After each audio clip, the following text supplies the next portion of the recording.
is a kettlebell swing. Now, with the kettlebell swing, I want you to think about hinging at the hip. There's different ways to learn this. This is how I learn, this is how I teach. You're gonna hinge. So I want you to imagine if there was a car door or even like a door anywhere that's open, and I gotta hit it with my butt. So I'm gonna push that door and I gotta close the door. So I'm gonna hinge at the hip and I'm gonna close that door. Does that make sense? I hope that makes sense. So you're gonna push your butt out and you're gonna hinge at the hip. You're gonna place the kettlebell right in front of you. So when I do this, my hamstrings, my glutes, my lower back, my arms are only an extension of the kettlebell. So it's just going to, your arms are just going for the ride. So when you're pushing down into the ground, your feet, what I want you to really like brace your feet into the floor.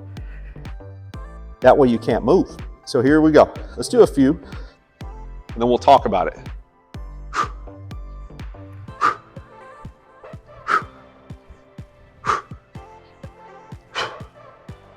All right, can you hear me breathing?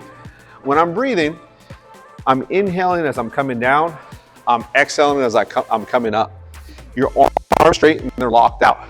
My glutes are squeezed together. As the bell descends, as it comes down, I'm letting that weight pull me, and then I'm controlling it on the way back up. I'm not squatting. I'm not squatting down when I'm swinging the kettlebell. I'm swinging it.